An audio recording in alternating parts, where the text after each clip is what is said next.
Halo teman-teman semua, lanjut lagi nih kita di cerita part yang kedua.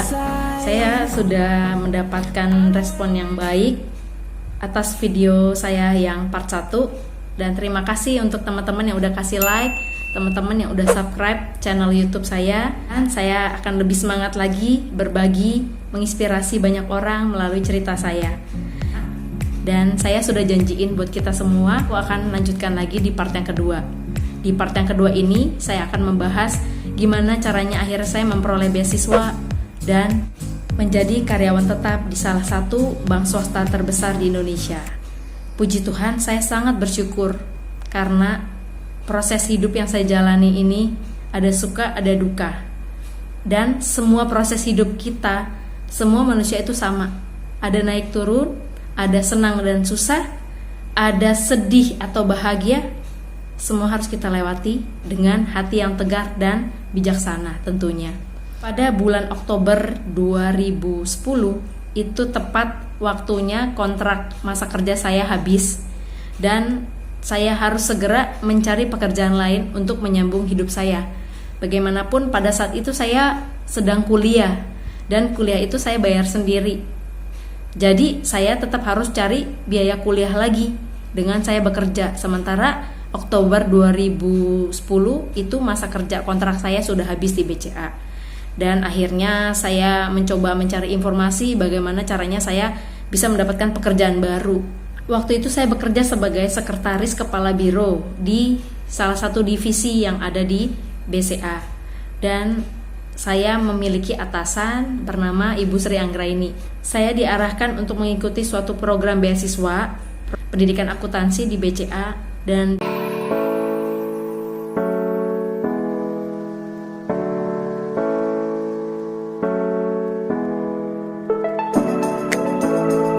selama kurang lebih 2 tahun saya menjadi karyawan outsourcing di sana.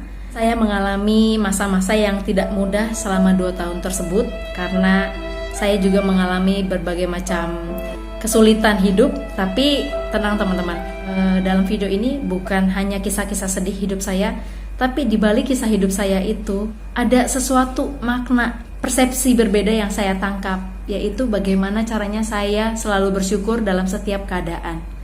Bagaimanapun keadaan itu kita yang ciptakan dan keadaan itu kita yang putuskan. Jadi untuk teman-teman semua, jangan pernah menyalahkan keadaan, karena keadaan yang muncul itu juga adalah bagian daripada hasil keputusan kita. Saya juga tidak hanya bekerja di sana saja, di BCA saja, tapi saya juga jalani kuliah malamnya. Karena di part sebelumnya saya bilang sama teman-teman bahwa ketika saya keluar dari panti asuhan, saya bekerja sambil kuliah sendiri. Dan akhirnya hal itu terwujud dan tercapai. Saya kerja lalu kuliah sendiri. Saya ambil kuliahnya reguler malam di salah satu kampus di daerah Senen, yaitu YAI, Yayasan Administrasi Indonesia, dan saya mengambil jurusan akuntansi di sana. Setiap hari pulang kerja, saya langsung lanjut untuk pergi kuliah ke Senen sampai dengan jam 9 malam. Jam 9 malam itu saya pulang dari Senen naik Kopaja dari atrium Senen sana, lalu sampai di Selipi. Tiap hari itu aktivitas yang saya lakukan. Pulang kuliah saya ke kosan, lalu seperti biasa saya belum cerita ya menu saya setiap hari karena kebetulan saya harus menyisihkan uang untuk uang kuliah sendiri itu 1 juta setiap bulannya, sementara gaji saya pada saat itu adalah 1.100.000. Ayo coba teman-teman bayangin gimana caranya saya hidup dengan uang 1,1 dan itu harus sudah disisihkan uang kuliah 1 juta setiap bulannya, tinggal 100.000. 100.000-nya itu harus saya olah bagaimana saya harus bayar uang kuliah, uang kebutuhan kuliah, uang kebutuhan kosan, bayar kosan karena saya ngekos di Selipi, uang makan saya, uang kebutuhan saya sebagai perempuan setiap bulannya, ongkos saya. Kayaknya itu mustahil. Kalau dibayangin 1.100.000 bisa hidup plus kuliah, itu sangat sulit dibayangin. Tapi tenang teman-teman, seperti yang saya bilang sebelumnya, kita nggak boleh salahkan kondisi, kita nggak boleh salahkan keadaan, tapi kita harus mencari jalan keluar atas keadaan yang kita hadapi. Itu baru ciri orang-orang berhasil. Jadi tema video saya ini, seorang anak panti asuhan berhasil mengejar cita-citanya. Memang kategori berhasil itu untuk setiap orang berbeda-beda. Tapi menurut saya secara pribadi, berhasil itu adalah orang yang berhasil keluar dan melewati kesulitannya masing-masing. Tentunya kesulitan kita setiap orang beda-beda, teman-teman. Dan sekali lagi, orang yang berhasil adalah orang yang bisa merespon dengan baik dan berhasil melewati setiap keadaan sulit yang mereka alami. Dan saya yakin dan percaya teman-teman pasti bisa melewati itu semua. Saya berusaha gimana caranya saya bisa mendapatkan pendapatan lain selain daripada uang gaji saya setiap bulannya. Akhirnya saya berusaha untuk jualan. Saya mencoba banyak macam jenis jualan, saya jual semuanya gimana caranya, soalnya saya mau dapat uang untuk bisa kuliah dan bertahan hidup selama 1 bulan. Saya jual pulsa, saya jual kerudung, saya jual kue, saya jual bantal, apalagi? Iya, yang saya ingat adalah 4 produk itu yang saya jual. Untuk pulsa, saya juga jual pulsa. Teman-teman tahu sendiri ya, saat itu kalau pulsa tuh untungnya cuma Rp200 setiap transaksi. Nah, akhirnya saya berusaha cari jualan produk lain yang mungkin dapat untungnya lebih besar. Saya akhirnya jual kerudung. Jual kerudung itu saya belanja ke Tanah Abang. Itu saya belanjanya jumlah yang agak banyak, sehingga ketika saya jual ke orang, saya lumayan dapat untungnya 5.000 per helai kerudung. Dan saya juga menjual bantal yang diproduksi oleh kakak saya sendiri ke teman-teman di kantor, ke teman-teman di kosan. Lalu yang berikutnya saya jualan kue. Nah, jualan kue dan bantal ini sebenarnya banyak cerita lucu ya teman-teman. Karena saya jualan kue ini saya belanjakan dari kue subuh Tangerang. Bayangin teman-teman, saya kerja di Selipi, ngekos di Selipi, tapi saya harus beli kue-kuehan itu di pasar subuh Tangerang, tepatnya di, saya lupa deh, pasar kue subuh Sitanala ya, kue pasar subuh di Sitanala. Itu juga referensi dari kakak saya. Setiap pagi saya jam 4, jam 3 itu saya udah harus beli kue dari pasar kue subuh Tangerang Sitanala tadi untuk saya bawa ke Selipi, ke kantor, dan saya jual di sana. Plus saya juga bawa guling teman-teman, dan saya bukan naik mobil pribadi. Jadi saya naik bis. Saya ingat banget bisnya bis 45. Jadi memang bantal saya nggak bawa banyak-banyak. Saya hanya bawa bantal 3-4 bantal aja, bantal guling ataupun bantal kepala. Lalu saya bawa kue dan saya bawa tas. Teman-teman bayangin ya, bawa bantal 4 biji, bawa kue, lalu bawa tas pribadi. Dan tahu teman-teman ya, bis 45 untuk teman-teman yang mengalami naik bis 45 yang dari Tangerang ke Selipi, itu padat ya minta ampun, karena pagi-pagi harus rebutan dengan semua orang yang bekerja ke Selipi. Itu saya kembali lagi dapat orang baik ya. Nggak usah jauh-jauh, orang baiknya adalah apa? Konduktor. Ya itulah.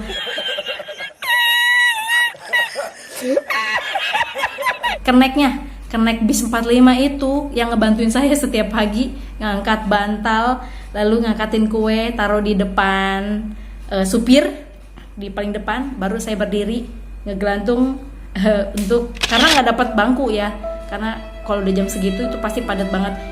Sampai di kantor saya jual kue-kue tersebut di tempat saya bekerja. Ya begitu aktivitasnya setiap hari teman-teman. Dan saya bersyukur hidup saya 1 bulan tercukupi. Dengan gaji saya 1.100.000 saya bisa cukup. Sebetulnya untung dari dagangan saya itu juga nggak banyak banget. Makanya saya harus mengelola setiap bulannya itu gimana caranya supaya semuanya cukup. Dan terus terang sebetulnya itu sebenarnya kurang, tapi saya akhirnya mengurangi dan mencukup-cukupi dari biaya makan saya setiap hari. Setiap hari sebetulnya saya berusaha bagaimana caranya untuk makan itu cukup 15.000. Itu sudah makan pagi, makan siang, dan makan malam. Jadi saya ngakalinnya itu pagi itu saya beli bubur kacang hijau yang ada di gang dekat kosan saya. Bubur kacang hijau saya beli cuma 3.000 dan saat itu di tahun 2008 masih dapat bubur kacang hijau satu porsi 3.000. Mungkin ibu warkopnya kasihan kali ya lihat saya. Jadi saya beli 3.000 dikasih. Makan pagi saya makan bubur kacang hijau di kantor. Makan siang saya itu sebenarnya bukan makan siang kali ya, lebih tepatnya snack, tapi buat saya itu cukup mengenyangkan, dan semua yang namanya mengenyangkan buat saya itu adalah makan. Jadi hidup bukan untuk makan, tapi makan untuk hidup. Jadi makan pas-pasan aja. Saat itu saya beli kopi Nescafe, Indo Cafe Mix yang warna coklat, Indo Cafe Mix warna coklat, dan juga 2 bungkus salcis. Jadi tiap siang saya seduh, lalu saya celup-celup kue salcisnya ke dalam kopi tersebut, saya makan. Kenyang ya. Saya rasa saya makan itu aja udah kenyang. Dan lucunya beberapa teman kantor atau ibu-ibu yang ada di kantor, bapak-bapak yang ada di kantor itu bilang, "Lin, gak makan siang?" "Udah Bu, saya udah makan." "Oh yaudah ya, kita makan dulu ya." Iya, tiap hari begitu. Padahal mereka nggak tahu yang saya makan cuman kopi Indo Cafe Mix dan kue salcis yang dicelup-celup. Oke, lalu lanjut lagi untuk biaya makan malamnya nih teman-teman. Nasi uduk pecel ayam. Nasi uduknya doang, pecel ayamnya nggak ikut karena duitnya cuma goceng. Kalau goceng nggak bisa dapat ayam, jadi saya cuma makan nasi uduknya pecel ayam dikasih sambal supaya lebih enak dan nikmat. Ya tukang pecelnya baik juga karena ditambahin bawang goreng ya. Sampai di kosan, pulang kuliah jam 9 malam saya beli tadi nasi uduknya pecel ayam pakai sambal. Saya makan kenyang. Sekali lagi, semua yang mengenyangkan buat saya itu adalah makan. Habis makan, saya istirahat dan kembali lagi ke aktivitas seperti biasanya. Ya itulah yang saya alami teman-teman, bagaimana caranya memanage, bagaimana saya bisa hidup dalam 1 bulan dengan uang 1.100.000. Kita gak boleh salahin keadaan, tapi kita harus merespon setiap keadaan dengan baik, dengan usaha, dengan berdoa. Pasti ada jalan. Pasti, nggak mungkin nggak, pasti ada jalan. Karena semua yang kita alami, semua yang terjadi dalam kehidupan kita sudah diatur oleh Tuhan, dan itu tidak akan melebihi kekuatan kita sendiri. Jadi pasti kita bisa melewati itu semua, pasti, percaya. Oke teman-teman, tiba saatnya kontrak kerja saya berakhir di BCA, tepatnya di tahun 2010 bulan Oktober. 2 bulan, 3 bulan sebelum masa kontrak saya habis, saya bingung bagaimana caranya saya melanjutkan kehidupan saya ke depan, karena saya harus bayar uang kuliah dan saya harus membiayai hidup saya juga sendiri. Puji Tuhan, dan saya sangat bersyukur sekali lagi saya dipertemukan oleh orang yang baik dan orang yang luar biasa, yaitu atasan saya sendiri, Ibu Sri Anggraini. Bagaimanapun juga saya bisa ada sampai saat ini, itu juga bagian daripada kontribusi Ibu untuk keberhasilan saya. Terima kasih Ibu Sri Anggraini.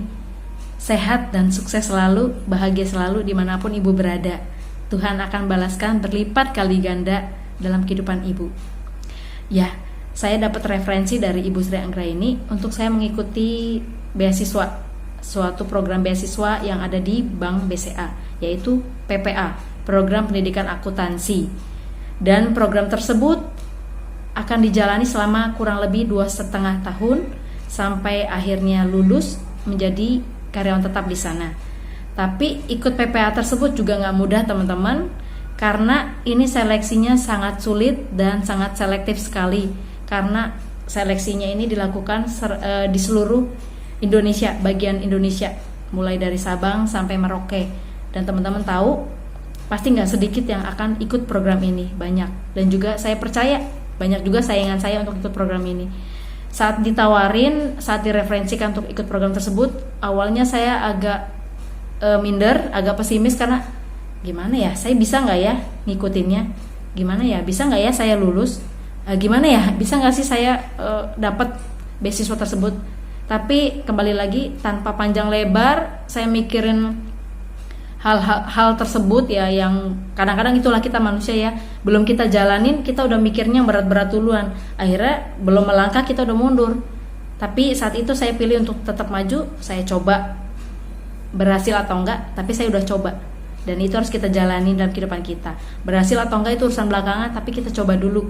Saya mendapatkan informasi soal tes dari Pak Michael yang saat itu bekerja di divisi pengembangan program DPP. Pak Michael, terima kasih ya Pak Michael, karena Pak Michael juga sudah membantu banyak hal. Saya juga bisa ikut program pendidikan akuntansi dan saya bisa lulus, saya bisa sampai saat ini. Terima kasih Pak Michael. Sukses dan bahagia selalu juga untuk Pak Michael dimanapun Pak Michael berada, tentunya dengan keluarga Pak Michael juga. Jadi akhirnya saya diinformasikan terkait tes seleksi PPA tersebut. Saya tetap harus mengikuti tahap demi tahap daripada seleksi program tersebut.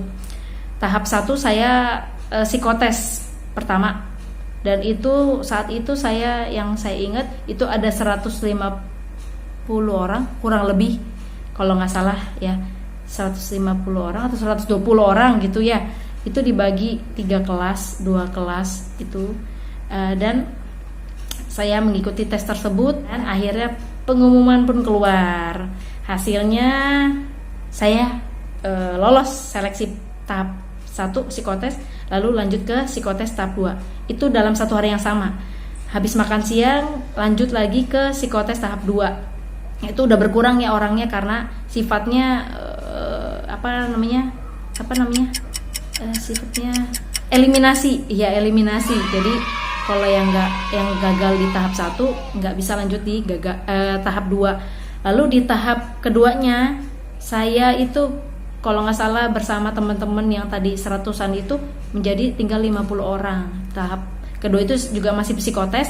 Di psikotes tahap 2 itu kembali lagi Tuhan mudahkan proses seleksi tahap 2-nya sehingga saya lolos di seleksi tahap 2, psikotes tahap 2.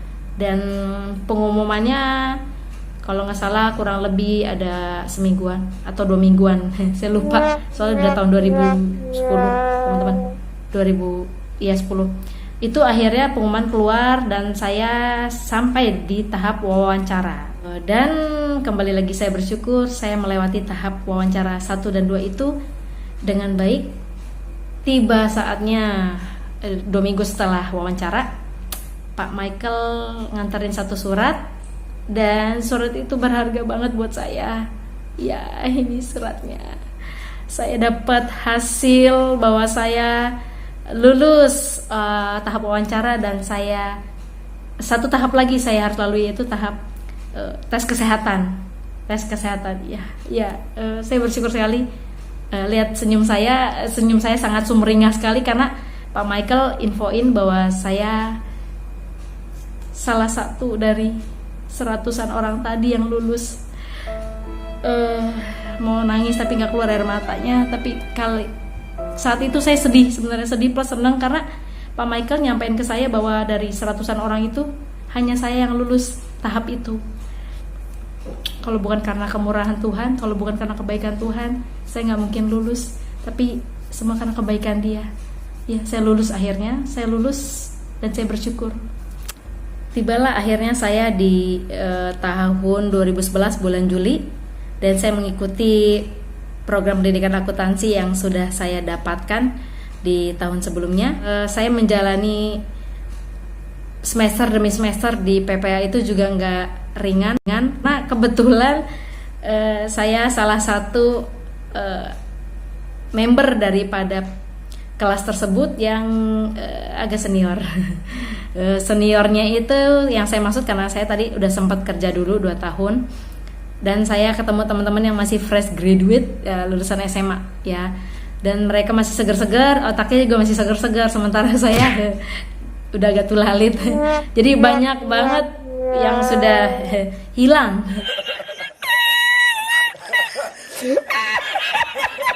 dari otak saya ini. Jadi semester demi semester saya jalani dengan berat, karena bukunya tebel-tebel dan isinya semua bahasa Inggris. Saya nggak bisa bahasa Inggris, tapi saya dibantu, dituntun, ditolongin sama teman-teman saya di PPA tersebut. Kita saling mendukung satu sama lain. Tepatnya saya didukung sekali oleh teman-teman satu kelas. Kita semua saling mendukung. Bagaimana caranya semester demi semester kita laluin tanpa ada yang gugur di tengah jalan, karena sistemnya juga sistem gugur. Kalau IPK kita tidak sampai 2,75 setiap semesternya, kita akan digugurkan. Gugur ya, dan tidak bisa melanjutkan ke tahap berikutnya, ke semester berikutnya. Semester demi semester saya jalanin, susah senang, berat, tapi karena saya dibantu oleh teman-teman di PPA, teman-teman di PPA angkatan 44, angkatan 26 yang jumlahnya 44, kita semua saling bantu-membantu. Saya bersyukur karena kalian juga saya bisa sampai saat ini. Kalian luar biasa. Dimanapun kalian berada, Tuhan akan menjaga, melindungi, memberkati kalian semua. Terima kasih teman-teman, karena teman-teman juga saya bisa lulus dari PPA dan saya bisa bekerja sebagai karyawan tetap di BCA. Thank you teman-teman. Saya nggak bisa sebutin nama teman-teman satu persatu, tapi saya yakin dan percaya lewat video ini, saya berterima kasih buat teman-teman PPA 26. Tepat di semester terakhir di bulan Februari 2014, akhirnya kami semua satu angkatan, kami semua lulus dan kami mendapatkan penempatan di berbagai macam daerah di seluruh Indonesia. Ya teman-teman, itu cerita yang bisa saya bagikan buat kita semua. Mudah-mudahan ada pesan moral dari cerita saya tadi, dan banyak hal yang saya pelajari ketika saya melewati dan mengalami semua masa-masa itu. Kehidupan setiap manusia seperti roda, akan selalu berputar. Kadang kita di atas, kadang kita di bawah. Kadang kita susah, kadang kita juga senang. Kadang kita sakit, kadang kita sehat. Saya selalu bersyukur untuk semua keadaan yang boleh saya lalui. Dan untuk kita semua, mari sama-sama kita merespon yang baik untuk setiap keadaan. Dan saya percaya dan saya yakin, apa yang kita lakukan baik, pasti kita terima yang baik. Apa yang kita tabur baik, pasti kita akan tuai yang baik. Dan terima kasih untuk semua orang baik yang ada di dalam kehidupan saya, karena kalian akan menerima yang baik juga dari Tuhan, dari Yang Maha Kuasa. Semua itu tidak akan pernah sia-sia. Apapun yang kita lakukan, selama itu baik, pasti kita juga akan menerima yang baik. Dan jangan pernah kita lupa, di balik keberhasilan yang kita raih saat ini, ada orang-orang luar biasa yang sudah membantu kita dan yang sudah juga mendoakan kita. Oleh karena itu kita bisa sampai di titik ini. Dan saya bersyukur banyak orang baik, banyak malaikat yang Tuhan kirimkan buat kehidupan saya, yaitu semua orang baik yang sudah saya ceritakan di dalam cerita video saya tadi. Saya bersyukur saya punya kalian, karena kalian saya bisa ada di titik ini. Dan buat teman-teman semua, jangan pernah patah semangat, jangan pernah berhenti bermimpi, karena kita gak pernah tahu kapan mimpi kita akan terwujud. Dan jangan pernah berhenti berbuat baik kepada semua orang, karena kita juga gak pernah tahu kapan kita akan tuai kebaikan yang sudah kita lakukan itu.